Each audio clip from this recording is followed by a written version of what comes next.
el agradecimiento del tribunal por haberse conectado por esta vía, sabiendo el esfuerzo que implica, pero que nos permite avanzar en la presente audiencia. Ha sido usted citada como testigo en la causa 737/2013, caratulada Minicucci, Federico y otros, sobre privación de la libertad e imposición de torturas.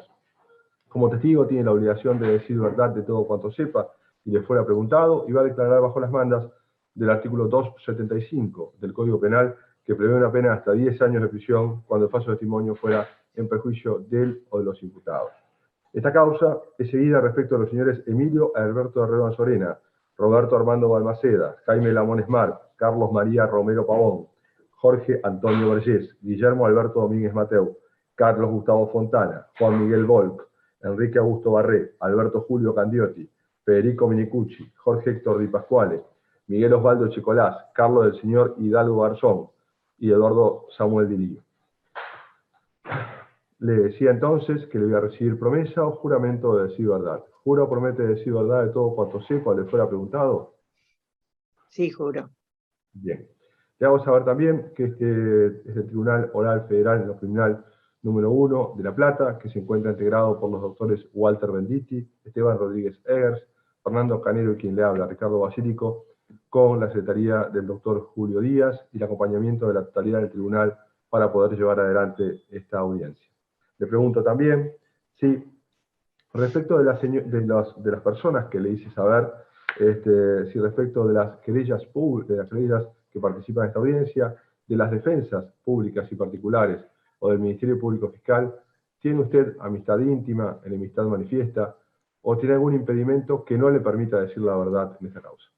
No, no tengo nada de eso. Bien. Si le parece bien a usted, le voy a dar la palabra en primer lugar a la doctora Santos Morón, de la querella de Justicia Ya, a los efectos que le realice las preguntas que estime pertinentes. Usted puede declarar libremente todo lo que crea necesario, y luego entonces le voy a dar la palabra a las otras querellas que participan en esta causa, al Ministerio Público Fiscal, a las defensas públicas y particulares, y para el caso de haber preguntas también los integrantes del tribunal. Doctora Santos Morón tiene la palabra. Gracias, señor presidente. Graciela, buenos días. ¿Me escuchás bien ahí? Sí, te escucho muy bien. Bueno, en primer lugar, agradecerte que estés brindando testimonio en el marco de este juicio, y te hemos citado precisamente para que nos cuentes sobre tu relación con Susana Mata, quién era ella, y si conociste de hechos represivos que haya sufrido durante la década del 70. Si te parece, relatanos respecto de esto, y en todo caso nosotros te realizaremos las preguntas que consideremos pertinentes. Muy bien, gracias. Cuando me propusieron hacer esta intervención, mi propósito era uno solo, y es que se haga justicia por Susana Mata y por todos los compañeros que perdieron su vida en un sistema cruel e injusto o que la vieron afectada.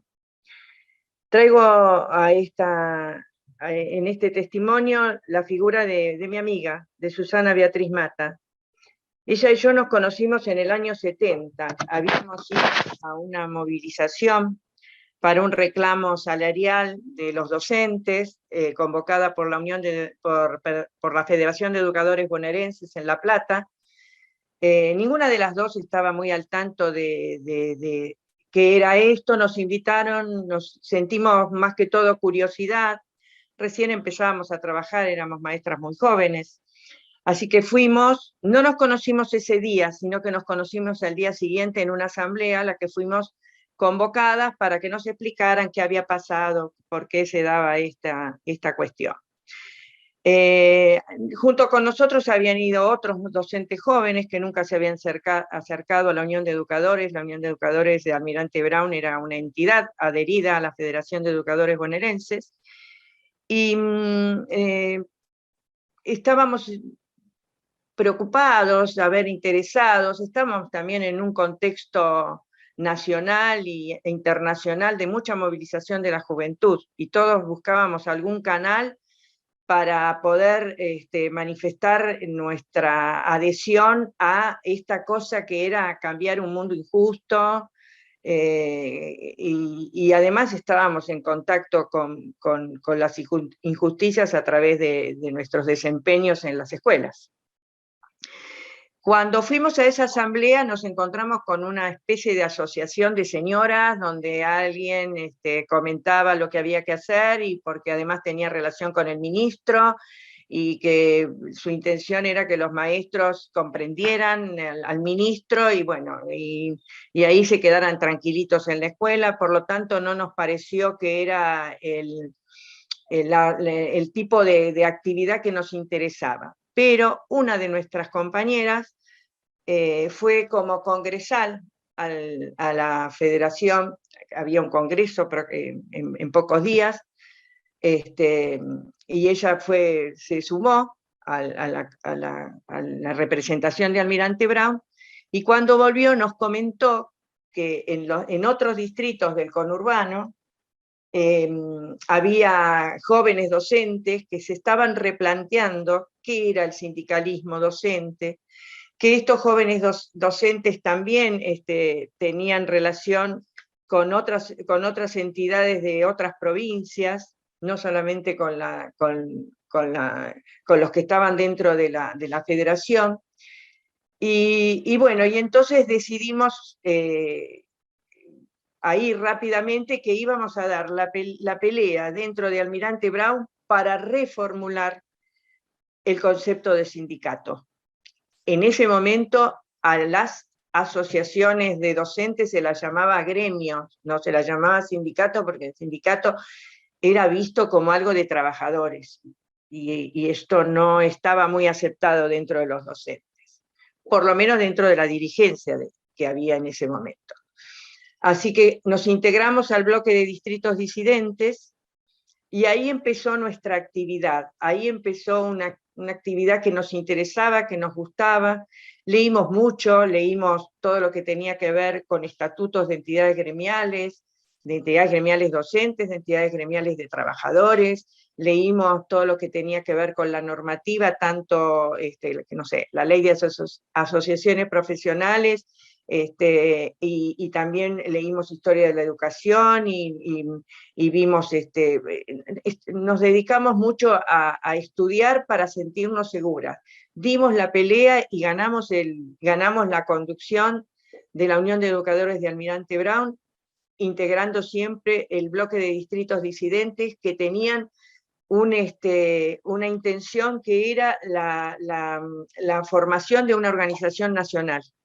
Y esto era muy mal visto por la Federación de Educadores Bonaerenses. No querían, ni siquiera participaban en el acuerdo de nucleamientos docentes, que no era una entidad formal, sino que era lo que dice la palabra, un acuerdo. Bueno, con esa movilización de nuestras inquietudes sindicales empezamos a trabajar, y era lógico y seguro que a la vez se nos uniera a nuestras inquietudes políticas, porque las necesidades de los trabajadores, ya sea de los trabajadores de la educación como de los trabajadores en general, se daban en los marcos políticos, y a la vez se nos unía toda esta movilización de toda una generación en nuestro país y en el mundo. Así que teníamos mucho para aprender, mucho para desarrollarnos, y en eso nos pusimos en marcha. En esos años, Susana Mata, que era maestra también, como nosotros, era una maestra más, estaba casada con Jonales Barry. Jonales era un militante, era un estudiante de abogacía, y empezaba a participar en las asambleas estudiantiles, que en esos años los estudiantes tenían mucha formación política, había muchas representaciones de diversas agrupaciones, Susana hablaba mucho con su esposo, después nos traía la información, eran cosas que digamos que se mezclaban y que enriquecían nuestras búsquedas. Y así que íbamos desarrollándonos en nuestra formación sindical y nuestra formación política. A la vez, quiero decir, Susana trabajaba en la Escuela 23 de Longchamps, en el barrio Los Álamos. Previamente había trabajado en el barrio ferroviario de Longchamps también. Era una maestra muy reconocida, muy querida por sus compañeras y muy querida por las familias de sus alumnos, porque en realidad era la respuesta a su afecto, a su comprensión, era una persona muy especial, ¿no? Así que ella en ese momento quería quedar embarazada y todavía no podía hacerlo, tenía mucha disponibilidad horaria y excedía su horario de trabajo, es decir, ella daba clase las 4 horas y si había un nene que faltaba iba hasta la casa, y si había una mamá que había tenido una pérdida o una preocupación, iba a contener a esa familia. Tenía esta forma de actuar. Aún ahora las compañeras, las que fueron compañeras de Susana, todas jubiladas por supuesto, como yo, la recuerdan en esa actividad, la recuerdan con afecto, la recuerdan con cariño, y estaban muy preocupadas por su seguridad. Cuando esto que estoy describiendo de su ejercicio en Longchamps, serían el año 72, 71, 72 sobre todo, cuando, pero que todavía estábamos en régimen militar, no del último proceso, sino de la Revolución Argentina. Y ya había problemas de seguridad, ya había sensaciones de persecución.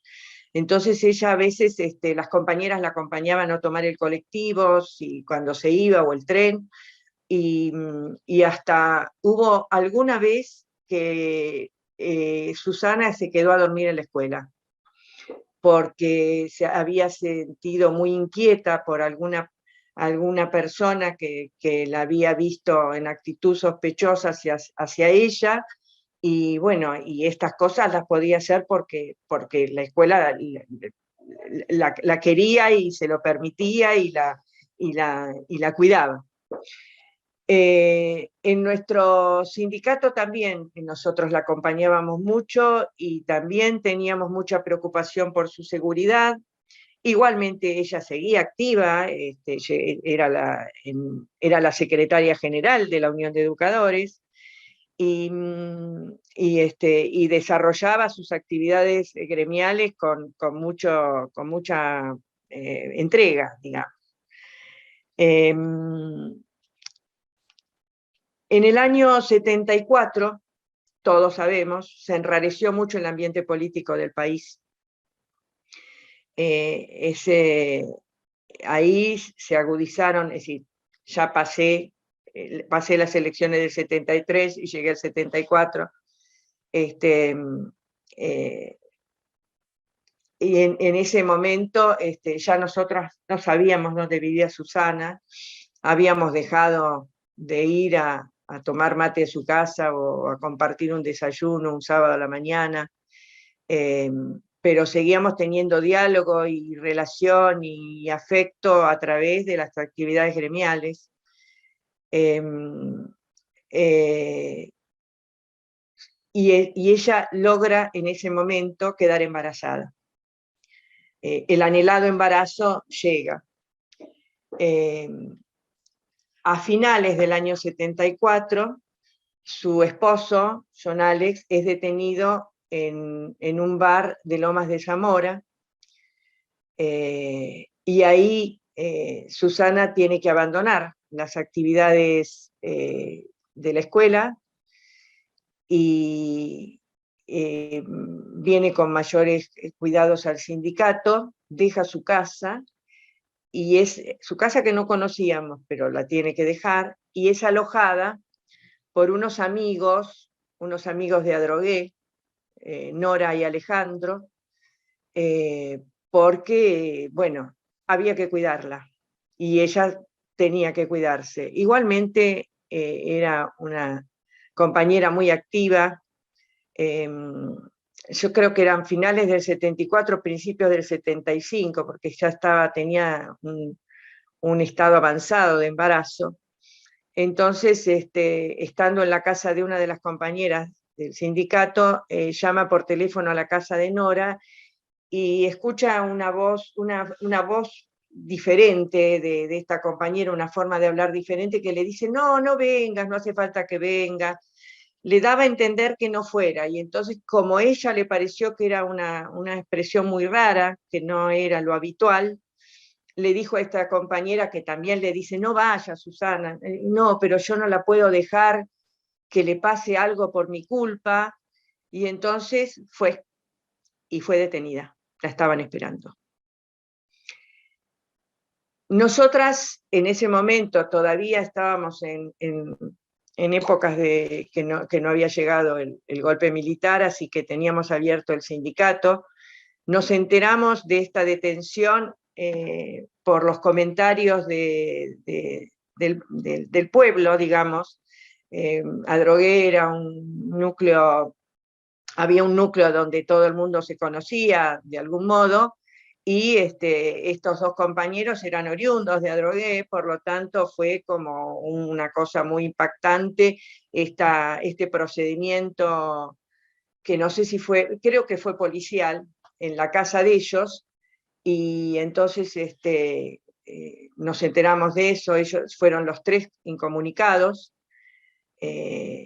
Después a Nora y Alejandro, a los, no sé, 2, 3, 4 días los dejaron libres, y no sabíamos muy bien dónde estaba Susana, no, a pesar de esto que les digo, no nos quedaba demasiado claro dónde estaba. Al poco tiempo nos enteramos que estaba en el penal de La Plata. Y no solamente estaba en el penal de La Plata, sino que nos enteramos que estaba internada en el hospital de clínicas porque tenía pérdidas. Entonces yo, con mi hijo que tenía 8 meses y un bolsito, me tomé la costera y me fui a verla. Cuando llegué había otras compañeras del sindicato que también se habían enterado, otras compañeras que no eran las más cercanas, pero bueno, nos querían, y que se habían acercado a verla, y ella estaba en una habitación y custodiada, y entonces me dijeron, las compañeras me cedieron el lugar y pude entrar a verla. Entré con mi bebé, la encontré esposada, tenía su brazo esposado a la cabecera de la cama, tenía pérdidas, estaba embarazada, en estado avanzado de embarazo, estaba internada, estaba custodiada por una mujer de la penitenciaría, pero la habían esposado. No sé cómo pensaban que podía escaparse. Yo creo que esto era parte del castigo, bueno, estás en nuestras manos. Con la presencia de del personal de la penitenciaría, poco pudimos hablar acerca de las cuestiones que más nos interesaba saber, pero sí pude preguntarle cómo se sentía, cómo estaba, qué le habían dicho los médicos, y en un descuido de la mirada fija le pude pasar una carta que le había mandado una de las chicas del sindicato, que no había podido ir y que hubiese querido ir. Y bueno, como en todo hospital y como en toda cárcel también, el tiempo de visita tiene un límite, cuando nos hicieron ir. Así que la dejamos ahí, con mucha preocupación y con mucho dolor, justamente por el estado en que ella estaba y en el estado que la vimos. A los pocos días, por eso estimo que esto fue en los primeros días de marzo, nos enteramos que había nacido en el penal su bebé, con un peso muy bajo. Tenía, yo creo que era 1,4 kg o 1,6 kg, cualquiera de los dos pesos era un peso riesgoso pero la tuvo en el penal y la cuidó ahí. La única tranquilidad que teníamos era que su mamá la podía visitar, no sé con qué frecuencia, la mamá no hablaba con nosotras, y le llevaba algunas, le podía llevar algunas cosas para sus necesidades, y los de la bebé. Bueno, durante mucho tiempo no nos enteramos de muchas cosas acerca de ella, y ni de su bebé, era muy poca la información, muy de vez en cuando. Yo me cruzaba a veces, pero azarosamente, no teníamos tampoco muchas formas de comunicación. La única forma era el teléfono de línea, y no todas las casas tenían teléfono. De hecho, en mi casa yo no tenía teléfono. Me cruzaba con Susana Papic, con la esposa de Henry Barry, o sea, su cuñada, y me daba alguna noticia, si está bien, no está bien. Susana y Henry tampoco ya estaban en movimientos se movían de forma clandestina, no tenían posibilidades de seguir legalmente su vida, así que no la veía. Y en el mes de noviembre tocan el timbre en mi casa. Susana conocía mi casa, y era Susana que venía con Alejandrina, con su hija, que había salido. Hablamos 2 o 3 palabras, ¿cómo estás? Un abrazo, toda la alegría de encontrarla. Me dejó la nena y me dijo, tengo que ir, y se fue. Tengo que ir a hacer algo, y se fue, y bueno, me dejó la nena. Yo era muy joven, así que estaba con mi hija de 2 meses, Alejandrina de 8, y mi hijo que ni siquiera tenía 2 años. Entonces, pero me había animado a tantas cosas, como no me iba a animar a cuidar a 3 bebés. Así que se quedó conmigo Alejandrina, se portó muy bien, y al atardecer volvió Susana. Y entonces ahí, bueno, pude preguntarle algunas cosas. No eran épocas de que hacíamos muchas preguntas. Nosotros esperábamos a que los compañeros nos contaban lo que nos podían contar. No nos tocaba, era un acuerdo que teníamos de no indagarnos, de simplemente preocuparnos por ellos y esperar a ver qué nos podían decir. Bueno, me contó cosas de la cárcel, me contó que había estado rodeada de muchas compañeras, que había estado en un clima de mucha solidaridad, de mucha contención, que había tenido todas las dificultades que se tienen cuando uno está encerrada, pero que las compañeras la habían apuntalado, la habían ayudado con su bebé. Me contó que había salido con libertad condicional, que ella no quería volver más a estar presa, que se iba a cuidar, que ella se pensaba presentar a la comisaría en esos periodos que le piden que se presente o que le exigen que se presente. Después sé que no lo hizo, que no era seguro hacer eso, que no sabía qué iban a hacer, que cuando pudiera conversar profundamente con su compañero y con sus compañeros de militancia, iban a tomar la decisión. Y no me contó muchas cosas de su detención, porque en realidad en ese momento estaba pensando más en lo que iba a pasar que en lo que había pasado, si bien lo que iba a pasar tenía mucho que ver con lo que había pasado, ¿no? Así que nos dimos un abrazo y Susana se fue. Y la vi partir con su hija en brazos, y no la vi más. Ese fue el último día que yo la vi. Por encuentros con compañeros, que por ahí, como todos vivíamos en Almirante Brown, o teníamos nuestros nuestras militancias por esos lados, me enteré que se habían ido de la provincia, me enteré que no sabía qué provincia estaban, pero me fui enterando, llegó el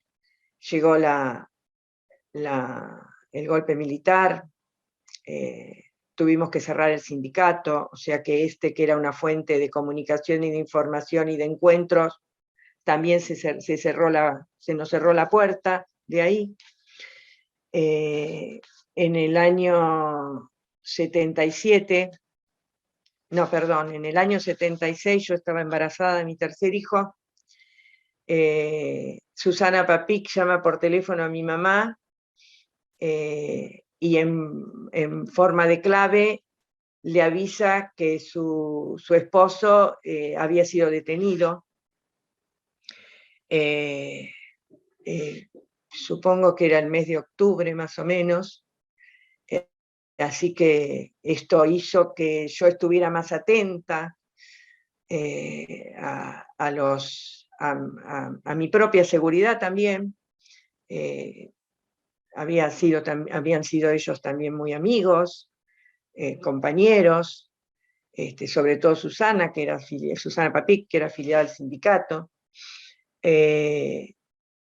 Así que, bueno, esas eran las noticias que teníamos. Y en el mes de mayo sufro una detención, un secuestro y detención. Previamente si yo tenía un vecino que era gendarme y me había avisado que me dijo, están observando a alguien por acá. Pero esta cosa negadora de quien tiene pocas posibilidades de movimiento, porque no era muy fácil en ese momento resguardarme en qué lugar, hizo que, bueno, uno dijera, no, se debe equivocar, y bueno, fui secuestrada, no sé dónde estuve, no tuve tiempo de averiguarlo tampoco. Me hicieron muchas preguntas sobre el sindicato y me hicieron muchas preguntas sobre los barrios. Era poco lo que yo podía contestar del momento, porque no sabían, no los veía, no los encontraba, los extrañaba mucho, pero no sabía nada de ellos. No sabía nada de Susana, de las Susanas, que eran mis amigas, así que poco pude contestar. Igualmente insistieron con las preguntas y esa misma noche me subieron a un auto y me dejaron en las cercanías de mi casa. Me refugié en la casa de mi vecino y ahí me fue a buscar mi mamá. Pasé esa noche con mi familia y después al otro día me fui a casa de compañeros.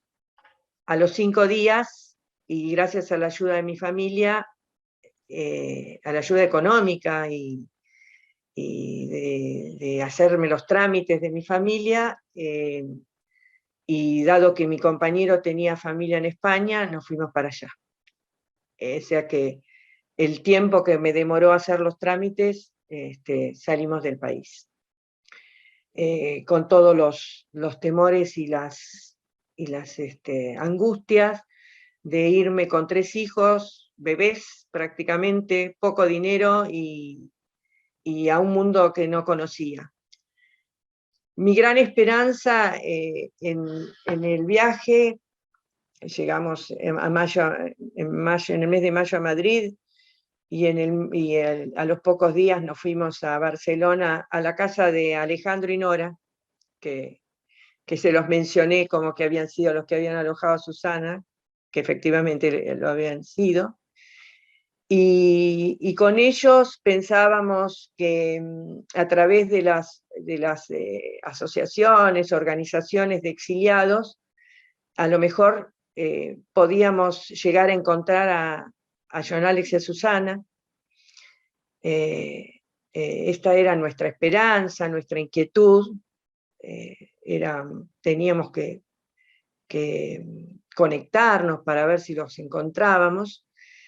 Y en el mes de diciembre recibo una carta de mi familia, de mi hermana, que me informa que en el diario había salido que Susana y John Alex habían sido asesinados en el Uruguay. Esto clausuró mi búsqueda,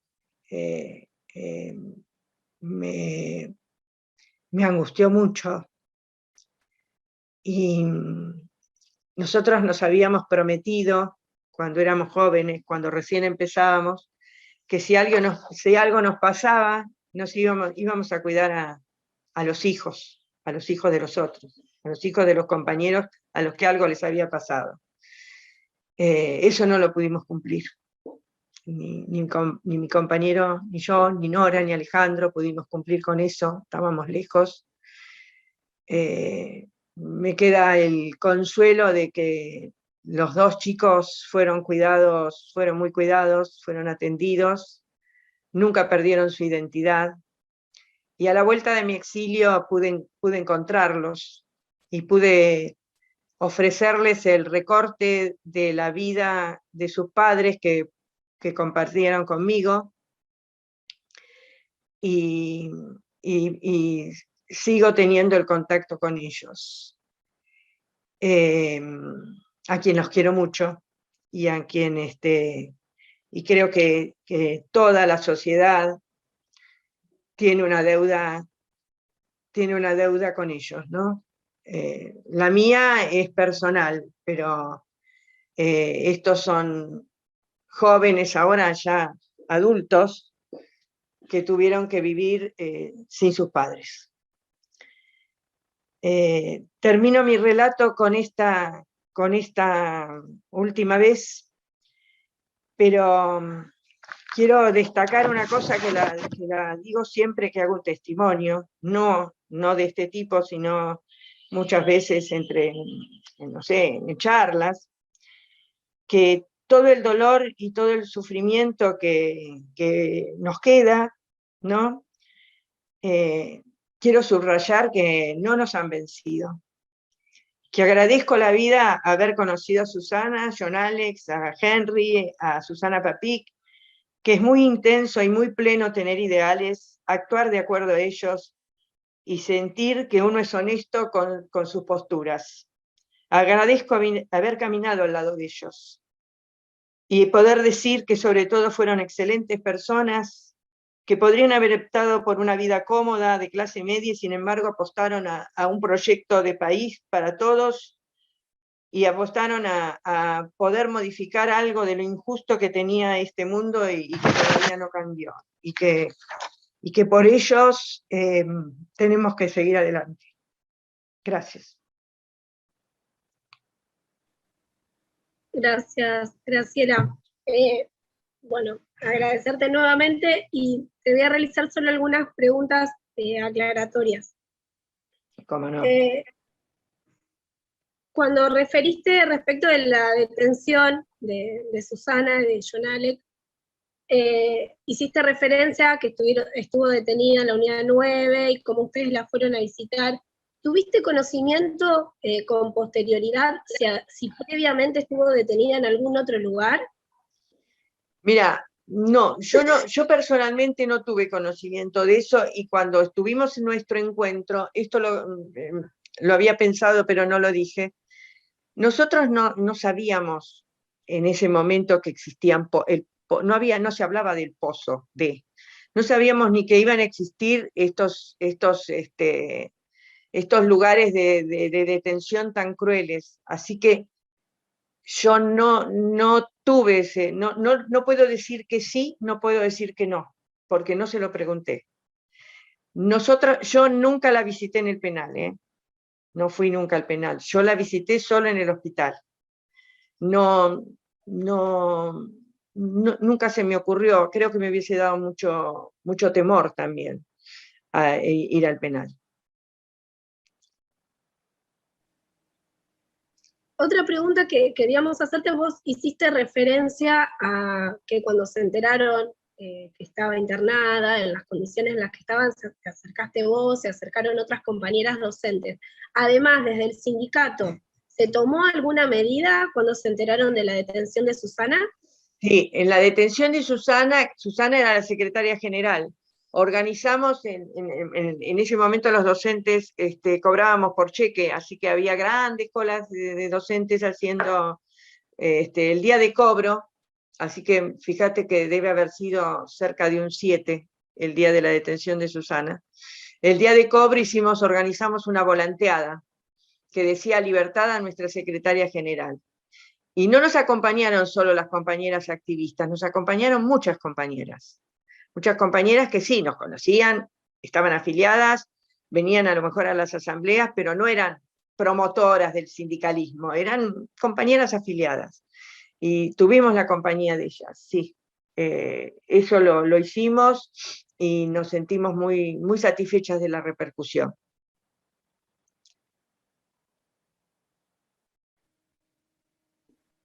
Y después referiste cómo tomaste conocimiento de la detención de Enrique Barri. Sí. ¿Recordás más o menos en qué fecha fue eso? Sí, yo estimo, creo que lo dije, que fue por el mes de octubre, septiembre-octubre. Es decir, discúlpenme que mis referencias sean mis hijos, pero fue un tiempo que estaba embarazada mucho tiempo. Muchos meses estuve embarazada, y entonces yo estaba embarazada de mi tercer hijo, y cuando recibí esa noticia, yo por eso pienso, mi hijo nació en diciembre, el 22 de diciembre, y se me adelantó un poco el parto, por eso yo creo que debe haber sido entre septiembre y octubre. No tengo la precisión, tengo una estimación nada más. ¿Y vos previamente con Enrique y con Susana Papic habías tenido algún tipo de relación? ¿Los conocías? Sí, éramos amigos. A ver, Susana Papic pertenecía al sindicato, no estuvo nunca en la comisión directiva, pero sí pertenecía. Es más, vivimos su embarazo, vivimos el nacimiento de su hija, ella venía con el bebé a las asambleas. Henry la venía, aparte yo a la familia Barri la conocí como familia. Ellos tenían en la familia, ¿no? Su papá tenía una casa en Villa Gesell, yo estuve en Villa Gesell, en esa casa. Sí, los conocía mucho, conocía también de sus militancias. Ellos tenían militancias barriales, sí, yo los conocía mucho a Henry y a Susana Papic. Los conocí también como militantes, sí, compartimos movilizaciones, piensen que hicimos toda la campaña del 73, eso lo compartimos con ellos, yo participé también de la Juventud Peronista, iba a las reuniones de Juventud Peronista, así que sí, los conocí en esa militancia. ¿Y nos podés recordar los nombres de hijo de Enrique, de Jonalec y de Susana? Perdón. Sí. El de Jonalec y Susana es Alejandrina Barri, el hijo de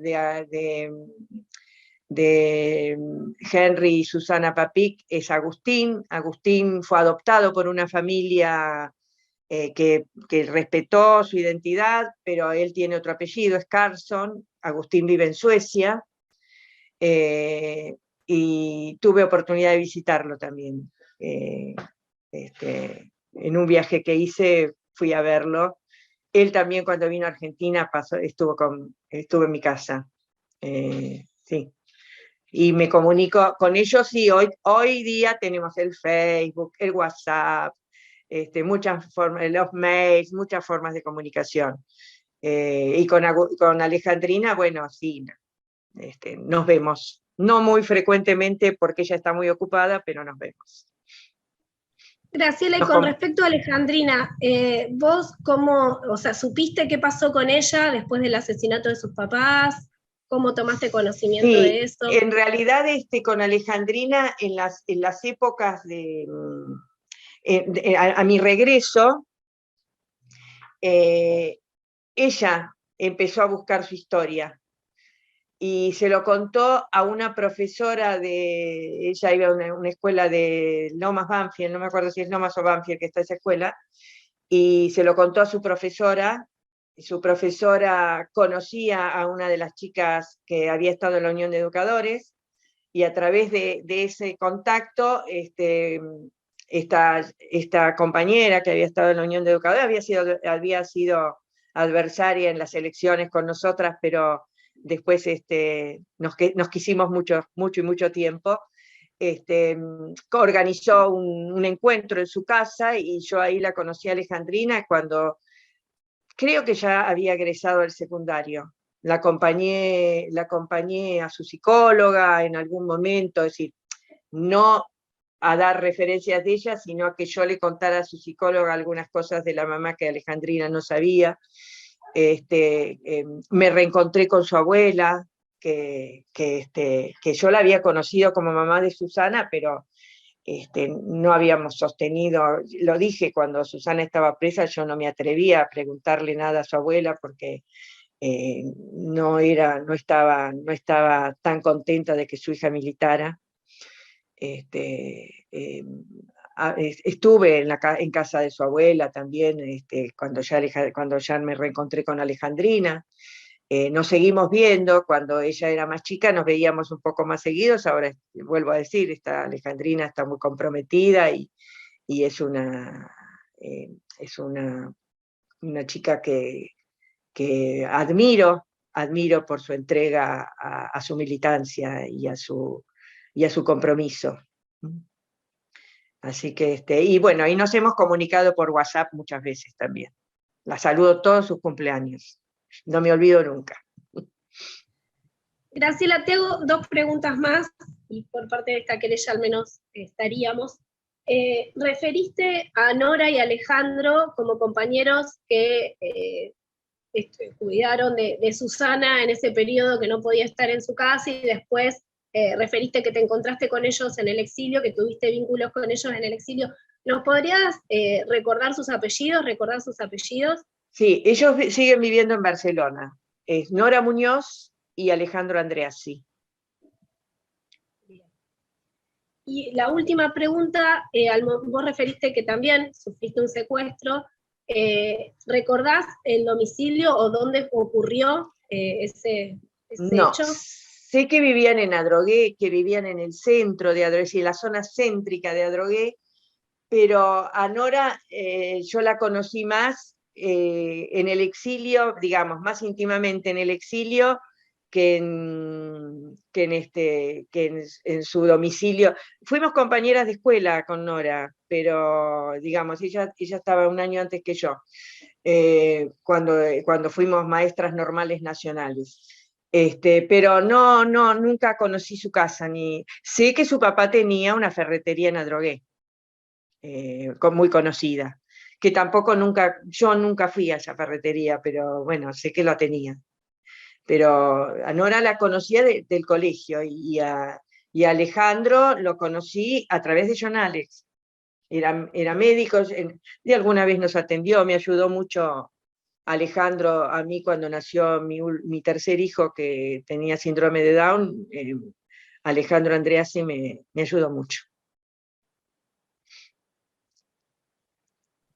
Graciela, y en el caso tuyo, ¿dónde vivías al momento que te secuestraron? En Temperley. Yo vivía en Temperley, en un barrio, me olvidé, Villa Sastre se llama ese barrio, a 3 cuadras de Pasco, y serían entre menos de 15 cuadras de la avenida Espora. Yo trabajaba en el barrio San José, en una escuela, la escuela 18, en ese momento. Cuando Susana la detiene, sí, ya vivía en Temperley. Sí. Bien, muchas gracias, Graciela. Por parte de nuestra querella no tenemos más preguntas por el momento. Gracias, señor presidente. Bueno, gracias. Gracias, doctora Morón. Le agradecemos también a la testigo. Pregunto si alguna otra querida tiene preguntas para la testigo. Pregunto al Ministerio Público Fiscal. No, presidente, solamente agradecerle el esfuerzo a la testigo. Gracias. Gracias, doctora Oberlin.